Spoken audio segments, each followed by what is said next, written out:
तालुक्याचे भाग्यविधाते स्वर्गीय डॉक्टर भाई गणपतरावजी देशमुख साहेब, स्वर्गीय काकासाहेब यांच्या पुण्यस्मृतीस विनम्र अभिवादन करतो. परंपरेने चालत आलेली आपली शेतकरी कामगार पक्षाच्या आणि दीपक आबा गटाची युती आणि मागच्या 25-30 वर्षामध्ये स्थानिक स्वराज्य संस्थेच्या निवडणुकीला सामोरे जात असताना आपण ती आघाडी केली होती आणि त्याच पद्धतीनं आबासाहेबांच्या निधनानंतरची ही पहिली पंचायत समितीची आणि जिल्हा परिषदची निवडणूक आहे. आणि या निवडणुकीत सुद्धा आपण दीपक आबा गटांसोबत युती आघाडी केली आणि सांगोला तालुका विकास आघाडी ही नोंदणी केली आणि या आघाडीचे उमेदवार जिल्हा परिषद गटाचे उमेदवार सन्माननीय सूर्यादित्य दीपक आबा साळुंखे पाटील, या वाडेगाव पंचायत समिती गणाच्या उमेदवार सन्माननीय वंदना भरत शेळके यांच्या प्रचाराच्या निमित्ताने मंचावर उपस्थित सन्माननीय दीपक आबा, सन्माननीय गिरीशभाई, सन्माननीय भरतजी शेळके आणि या गावातले सर्व आजी माजी सरपंच, उपसरपंच, विविध विकास सोसायटीचे सर्व चेअरमन, व्हाईस चेअरमन, संचालक मंडळ, ग्रामपंचायतीचे सर्व सदस्य, तंटामुक्ती समितीचे सर्व अध्यक्ष, आजी माजी अध्यक्ष, उपाध्यक्ष, सर्व वडीलधारी मंडळी, माता भगिनी, तरुण सहकारी मित्र, शेतकरी कामगार पक्ष हा या तालुक्यामध्ये तुमच्यासारख्या निष्ठावंत कार्यकर्त्यांच्या जीवावर आणि विशेष करून मागच्या 3-4 पिढ्यापासून हा विचार स्वर्गीय आबासाहेबांनी जपत असताना तो विचार जपण्यासाठी तुमच्यासारख्या गावातल्या 3-4 पिढ्यांनी हा विचार जपण्याचं काम केलं. पुरोगामी विचार, शिवशाहू फुले आंबेडकरांचा विचार आपल्या या गावामध्ये तळागाळात रुजवण्यासाठी तुम्ही सर्वांनी कष्ट घेतले. स्वर्गीय आबासाहेबांच्या निधनानंतर तुमच्यासारख्या निष्ठावंत कार्यकर्त्यांनी मला थांबवलं, असू द्या बसू द्या, आणि माझं वैद्यकीय शिक्षण बाजूला ठेवा आणि या तालुक्यामध्ये पक्षाचं काम करण्याची विनंती तुम्ही केली आणि तुमच्या विनंतीला मान देऊन मी थांबलो. तुमच्यासारख्या कार्यकर्त्यांच्या जीवावर माझ्यासारख्या तरुण कार्यकर्त्याला विधानसभेमध्ये पाठवण्यासाठी तुम्ही सर्वांनी अहोरात्र रात्रीचा दिवस करून कष्ट घेतला आणि या राज्यामध्ये शेतकरी कामगार पक्षाचा एकमेव आमदार म्हणून माझ्यासारख्याला तुम्ही त्या ठिकाणी पाठवलं, याची जाणीव मला आहे. आज राज्यामध्ये शेतकरी कामगार पक्ष आपल्या तालुक्याचं प्रतिनिधित्व करत असताना तुम्ही त्याच्यासाठी कष्ट घेतले. स्वर्गीय आबासाहेबांचं सावं आणि देवळं हे या भागातलं लाडकं गाव होतं. या गावासाठी स्वर्गीय आबासाहेबांनी त्यांच्या 50-60 वर्षाच्या राजकीय आणि सामाजिक जीवनामध्ये तुमच्या 3-3, 4-4 पिढ्यांची सेवा करत असताना या दोन्ही गावांना काही कमी पडू दिलं नाही.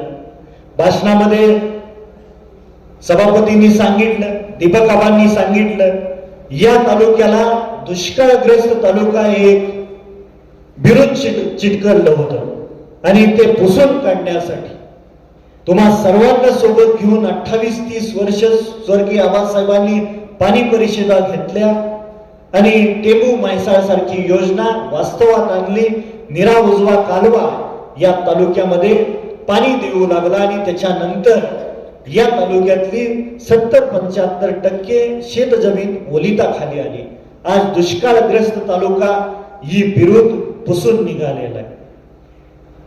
या तुम्ही 72 साली जे कोणी जिवंत होतं आणि ज्यांना कळत होतं अशी ज्येष्ठ मंडळी या ठिकाणी असतील, गावात असतील, त्यांना विचारा.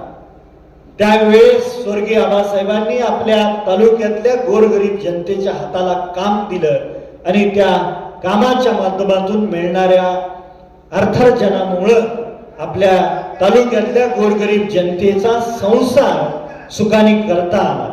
90च्या दशकामध्ये या तालुक्यात वेगळी क्रांती आली आणि त्यानंतर रोजगार हमीच्या माध्यमातून आपल्या या माळ रानावरती डाळिंबाच्या बागा आनंदाने हिरव्यागार फुलू लागल्या आणि आपल्या तालुक्यातलं डाळिंब हे देशात नाही तर जगाची बाजारपेठ त्या डाळिंबाने काबीज केली. डाळिंब झाडं उपलब्ध करून देण्यापासून, डाळिंब लावण्यासाठी खड्डा खणण्यापासून सर्व अनुदान रोजगार हमीच्या माध्यमातून तुम्हाला दिलं गेलं. या तालुक्यातल्या डाळिंबग्रस्त शेतकऱ्यांना तेलाचा एखादा डाग जरी डाळिंबावरती पडला तर प्रत्येक विधानसभेच्या अधिवेशनामध्ये स्वर्गीय आबासाहेबांनी जी सरकार होती त्या सरकारकडून भांडून कोट्यावधीचं अनुदान तुमच्यासारख्या गोरगरीब कष्टकरी शेतकऱ्यांना मिळवून देण्याचं काम स्वर्गीय आबासाहेबांनी केलं. हा शेका पक्ष हा शब्दाला जाणणारा पक्ष म्हणून या तालुक्यात नाही तर राज्यात प्रसिद्ध आहे. आपल्या 24च्या विधानसभेच्या निवडणुकीमध्ये ज्यांनी आपल्याला सहकार्य केलं, ज्यांनी खारीचा वाटा उचलला, त्यांचं उपकार फेडणारा हा आपला पक्ष आहे. आणि त्याच पद्धतीनं अतुल पवारांनी आपल्या विधानसभेच्या त्या निवडणुकीमध्ये खारीचा वाटा उचलला होता आणि आपण त्यांना शब्द दिला होता त्यांचं ऋण फेडायचं पक्षावरती आणि माझ्यासारख्या तरुणांवरती काम होतं. 2 महिन्यापूर्वी ते माझ्याकडे आले. त्यांनी विचारलं जवळा गट सोडू शकता का? मी स्पष्टपणे नाही म्हणून सांगितलं, कारण दीपक आबांसोबत आघाडी झाली होती आणि त्याच्यामुळं दीपक आबांना विचारून सोडणं गरजेचं होतं. त्याच्यामुळं मी सांगितलं. त्याच्यानंतर ते दीपक आबांकडे मागच्या 2 महिन्यात 8-10 वेळा भेटले असं त्यांनीच, आम्ही ज्यावेळेस मीटिंगला बसलो त्यांनीच सांगितलं. 15 दिवसापूर्वी आले, त्यांनी सांगितलं चोपडी गट सोडता का? त्यांना मी म्हणलं मला थोडा वेळ द्या. चोपडी गटातली सगळी गावं गिरणीवरती 2 दिवस बोलवली आणि कार्यकर्त्यांना विनंती केली, ज्या माणसाने आपल्या यशामध्ये खारीचा वाटा उचललेला आहे त्यांच्या उपकाराचं ऋण फेडायची शेका पक्षावरती आता वेळ आलेली आहे. सर्व कार्यकर्त्यांनी ते मान्य केलं, मोठ्या मनाने ते मान्य केलं आणि आपण चोपडी गटातून शेका पक्षाने जिल्हा परिषदच्या उमेदवारीचा अर्ज सुद्धा भरला नाही. मग आम्ही त्यांना बोलवलं, दोघं मिळून आम्ही त्यांना बोलवलं, चर्चा केली. त्यांनी सांगितलं तानाजी पाटील आमचे आटपाडीचे मार्गदर्शक आहेत, त्यांना दोघांनी मिळून फोन करा. आम्ही फोन केला. तानाजी पाटलांनी सांगितलं की तुम्ही दोघं शब्द देत असाल तर त्यांना चोपडी गटातला अर्ज भरायला लावतो. आम्ही अर्ज भरला.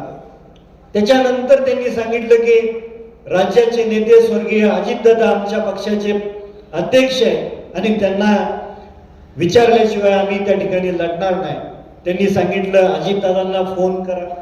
आम्ही दोघांनी फोनवरनं संभाषण केलं आणि अजितदादांना विश्वास दिला की परंपरेने 60 वर्ष चोपडी गट हा शेका पक्षाचा लाल बावट्याचा बालेकिल्ला आहे आणि हा चोपडी गट आम्ही सोडायला मोठ्या मनाने तयार झालेलो आहे.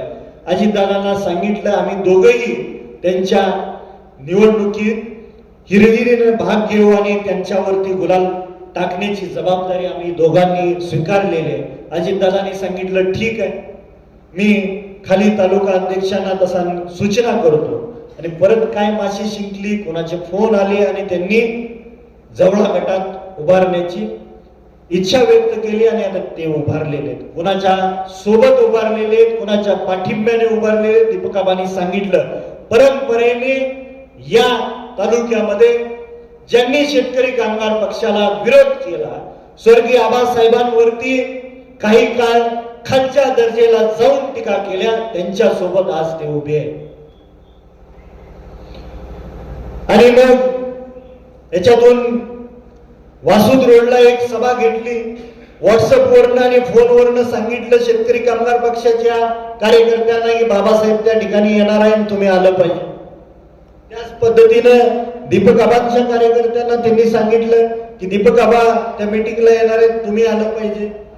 आणि शेका पक्षाची दीपक आबांची काही कार्यकर्ते मिळून त्या ठिकाणी त्यांनी सभा घेतली. त्यामध्ये बाहेरची काहीतरी मुलं त्यांनी आणली गेली होती आणि त्या सभेमध्ये माझ्याकडे व्हिडिओ आहे. बिना पुराव्याचा आपण काही बोलत नाही, कोणावर टीका करायची, आपल्याला टीका करायला वेळही नाही, त्याच्यात तो विचार करायला सुद्धा आपल्याला स्वारस्य नाही. पण हे सांगणं गरजेचं आहे, कारण तुम्ही शेका पक्ष आजपर्यंत या तालुक्यात आणि या गावात चांगल्या दिमाखाने टिकवून ठेवले आहे. तुमच्या 3-3, 4-4 पिढ्यांनी त्याच्यासाठी कष्ट घेतलेला आहे. त्या वासूच्या सभेमध्ये काही पोरांनी वाच्यता केली की बाबासाहेब देशमुखला 29ला आपण पाडू, आणि ज्या पद्धतीनं विधानसभेच्या निवडणुकीच्या अगोदर या तालुक्यामध्ये बऱ्याच जणांनी डरकाळ्या फोडल्या होत्या की बाबासाहेबचं गबाळ पेनूरला पाठवून देऊ, तीच वाच्यता परत त्या वासूद रोडच्या सभेमध्ये झाली. आज तुम्हाला विचार करण्याची वेळ आलेली. यामध्ये एकही शब्द खोटा नाही.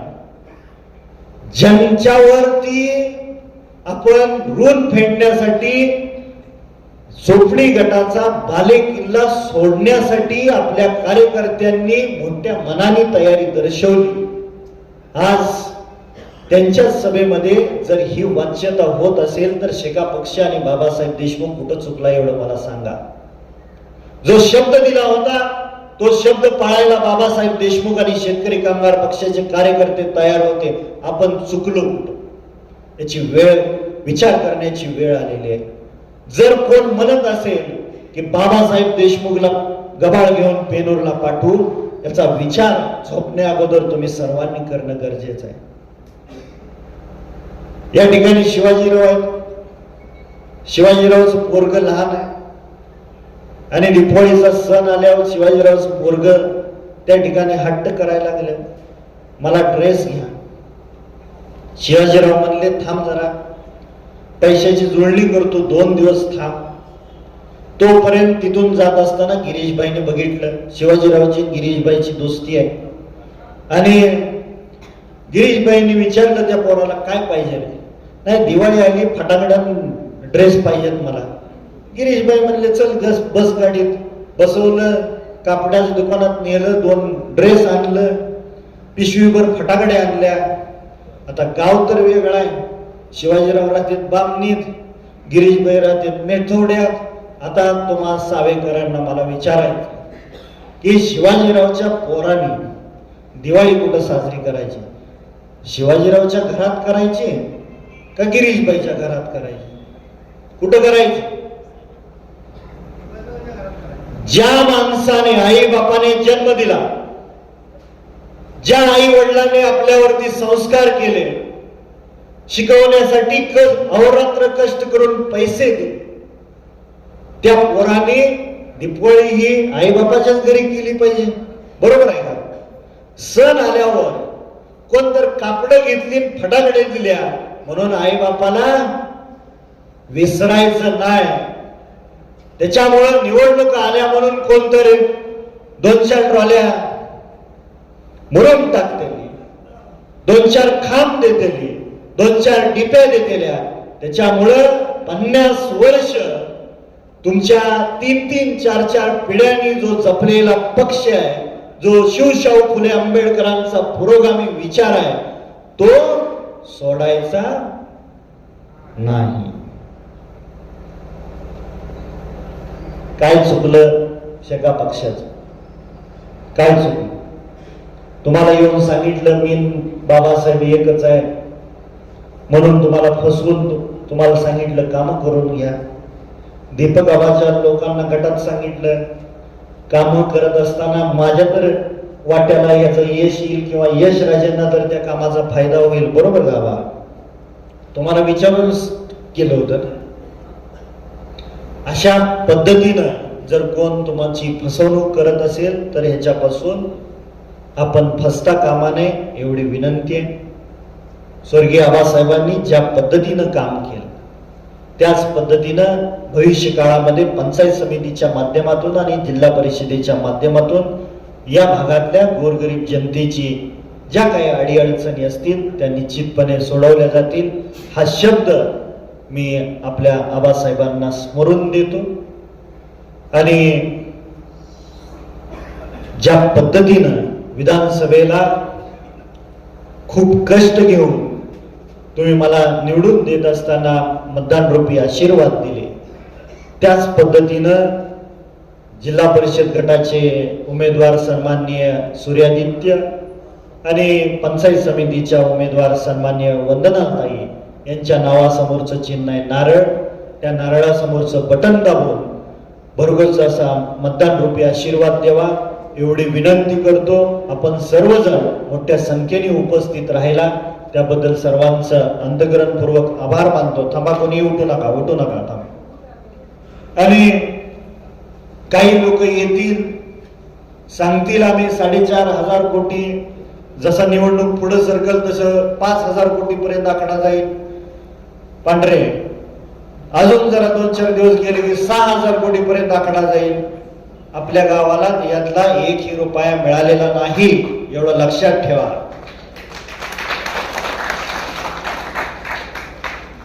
निवडून येऊन मला 14 महिने झालेले. आमदार झाल्यावर पहिल्याच वर्षी आबासाहेबांसारखी माझ्याकडून अपेक्षा करणं योग्य नाही. इथं कोणी इंजिनियर आहे का? आहे का इंजिनियर? पण हा, गावाला इंजिनियर नाही. पहिल्या वर्षी शेती करत असताना शेतीची सुरुवात ज्यांनी केली सगळंच पहिल्या वर्षी येत नव्हतं. आणि बऱ्याचशा ठिकाणी या तालुक्यामध्ये चर्चा केली जाते की वर्षभरात निधी कुठं आला. अरे बाजारांनो, तुमच्या 2.5 वर्षात, पहिल्या 2.5 वर्षात तुम्ही रुपया तर या गोरगरीब जनतेच्या विकासासाठी आणला होता का याचा विचार करा. कुठंतरी तुम्हाला चान्स लागला, गुवाहाटीला गेला आणि अख्खं ते आर्थिक बँक आपली खाली करून टाकली.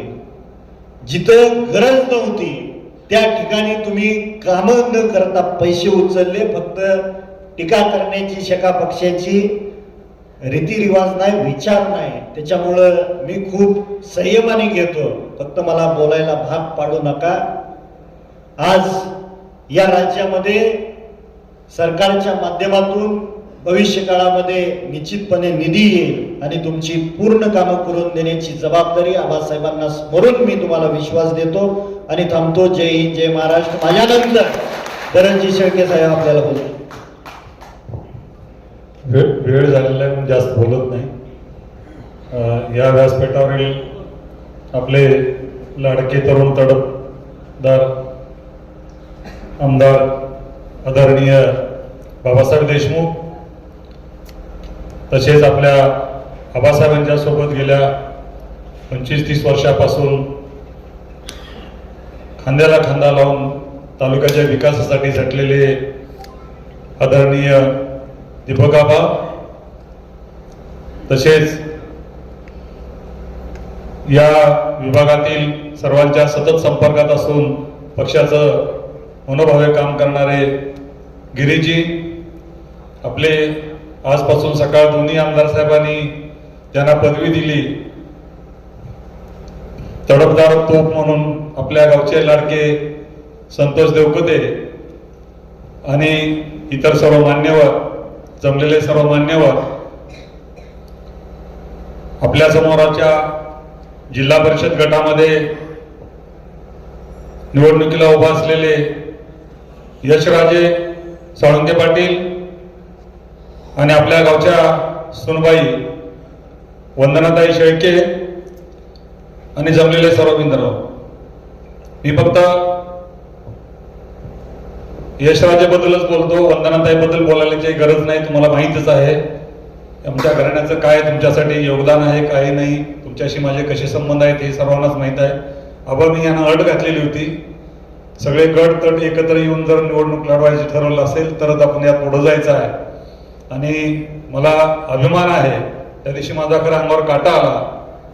बऱ्याच वर्षानंतर हे सगळे एका पालावरती बसलेले बघितल्यानंतर गाव यांना पाहायला आलेलं होतं सगळे, आणि हे सगळे एकत्र बसले.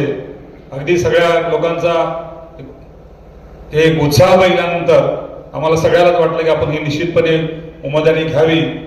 आणि त्यांना दुसरा प्रश्न केला होता, या उमेदवारीचा मी आयुष्यभरात भरपूर काय भोगलेला आहे, कित्येक वर्ष लाल दिव्याच्या गाडीत फिरलोय, मला काही सत्तेचा मोह नाही. जर माझ्या उमेदवारीवरून जर गावाला काय फायदा होत असेल, तालुक्याला फायदा काय होण्यासारखा असेल तरच मी उमेदवारी घेईन. त्यावेळेला सर्वांनी सांगितलं का तालुक्याला फायदा होण्यासारखा आहे, गावाला फायदा होण्यासारखा आहे, तुम्ही यामध्ये पडा. असं सगळ्यांनी आग्रह केला, म्हणून आम्ही या ठिकाणी पडलो. आम्हाला दोघांनाही कल्पना होती, आपण म्हटलेलं आहे. तसंच यशराजेंच्या बद्दल मी तुम्हाला सांगतो, सगळ्यांनी सांगितलं असेल, पण मी एक पोलीस खात्याचा मनुष्य आहे, चौकस बुद्धीचा मनुष्य आहे. मी यशराजेंच्या बरोबर निवडणुकीच्या संबंधाने फिरतो. एकदम इनोसंट कोमल मनाचा मुलगा आहे. त्यांच्या विद्वत्तेबद्दल मी सहज चौकशी केली मित्रांनो. त्यांनी भारतातल्या नामांकित विद्यापीठामधून लॉची पदवी घेतलेली आहे. ती लॉची पदवी घेतल्यानंतर त्यांनी सध्या भारतामध्ये नाही जगामध्ये गाजत असलेला विषय म्हणजे भारताची लोकशाही आणि भारताचं संविधान. तर त्या भारताच्या संविधानाचा अभ्यास करण्याकरता आणि प्रॅक्टिस करण्याकरता या देशातला नामांकित विधितज्ञ राम जेठमलानी, त्यांचे चिरंजीव महेश जेठमलानी यांच्यासोबत यांनी संविधानाची सुप्रीम कोर्टमध्ये प्रॅक्टिस केलेली आहे. आणि त्याचबरोबर त्यांनी क्रिमिनल लॉ आणि अदर लॉची प्रॅक्टिस करण्याकरता महाराष्ट्रातल्या उच्च न्यायालयामध्ये नामांकित वकील गाजलेला या महाराष्ट्रातला सगळ्यांच्या तोंडात नाव आहे. आपण त्यांची तिकीट बऱ्याच जणांना अनुभव आहे की हायकोर्टात जायचं असेल तर त्या वकिलाकडे जावं लागतं. तो एका सिटिंगचे एका वेळच्या उभा राहण्याचे 5-5, 10-10 लाख रुपये घेतो. त्या फोंडासोबत त्यांनी प्रॅक्टिस हायकोर्टात सुद्धा केलेली आहे. एवढा विद्वत्तेचा कोमल मुलगा आहे तो, एवढा सुंदर बोलतो, एवढं त्याच्याकडे विद्वत आहे. परंतु कसलंही त्याच्या डोक्यामध्ये कुठल्या विद्वत्तेची किंवा श्रीमंतीची घराण्याची कसली हवा डोक्यात नाही. जमिनीवर चालतात एवढं साधेपण आहे. असा उमेदवार मिळणं आपण नशिबान आहोत. आणि निश्चितपणे दुसरं मी परत तुमच्यासमोर सांगतो, यांच्यासाठी म्हणून आमच्या मॅडमसाठी म्हणून आपण सर्वांनी एक झालात. आपण या निवडणुकीच्या काळामध्ये मी तुमच्याकडून एक यांच्यासाठी म्हणून किंवा पुढच्या आपल्या शेका पक्षाच्या भविष्यासाठी म्हणून एक तुमच्याकडून एक वधवून घेणार आहे वचन. या भारतामध्ये सगळ्यात जास्त जे उमेदवार निवडून आले असतील त्याच्यामध्ये सर्वोच्च स्थानावरती वर्ल्ड बुक मध्ये नोंदणी असलेले आपले आदरणीय आबासाहेब. हे का झाले आबासाहेब? तर त्याने आयुष्यभर त्यांचा विचार जो सर्वसामान्य लोकांच्यासाठी, सुरक्षेसाठी, गोरगरिबांच्या इच्छेसाठी, गोरगरिबांच्या विकासासाठी स्वतःचं आयुष्य त्यांनी तन मन धनाने अर्पण आपल्यासाठी केलं. कधीही सूट बुटन हे ते उंची ह्याच्यामध्ये किती राहिले नाहीत. तुम्हाला तर माहित आहे, सगळ्या जगामध्ये त्यांना म्हणतात एसटी वाहतूकरांना एकमेव आमदार म्हणून आपल्या आबासाहेबांचं नाव घेतो. ते त्या आबासाहेबांचे विचार घेऊन जाण्यासाठी म्हणून आपण सर्वांनी म्हणून आपल्या लाडक्या उमेदवारांना बाबासाहेबांना आपण निवडून दिलंय. बरोबर आहे का? सर्वांमध्ये निवडून दिले ना, बरोबर का? मग आता मला सांगा, जर बाबासाहेबांना कोण धमकी देत असेल तर त्या आबासाहेबांच्या विचारावर धमकी आहे ती तुम्ही सहन करणार आहे का? ही सहन करायची का आपण? हेच मला उत्तर पाहिजे. आपण ही सहन करायची नाही, बरोबर का? मला तेच उत्तर पाहिजे तुमच्याकडून. मी बाबासाहेब तुम्हाला एक वचन देतोय, दीपक आबा तुम्हाला पण सांगतोय आम्ही की आमच्या गावामध्ये शेतकरी कामगार पक्ष पिढ्यानपिढ्या रुजलेला आहे. या सावेगावची दखल अक्कलकोट तालुका घेतो. ही दखल घेत असताना जर असं कोण धमकी देत असेल तर आमचं गाव कदापिही सहन करणार नाही, हे मी ग्वाही देतो. आणि निश्चितपणे तुम्ही विकास करा. आम्ही तुम्हाला जास्तीत जास्त मतांनी निवडून देण्यासाठी वचनबद्ध आहोत. एवढंच बोलतो आणि माझे 2 शब्द संपवतो. सर्वजण आले, सर्वांनी फार चांगल्या प्रकारे कार्यक्रम केला, तुम्ही उपस्थिती चांगली दाखवली आणि आपण पण आमच्या गावामध्ये आशीर्वाद देण्यासाठी आलात. उमेदवारांना आम्ही आमच्याकडे आशीर्वाद देतो आणि माझे 2 शब्द संपवतो. सर्वांचे आभार मानतो. धन्यवाद.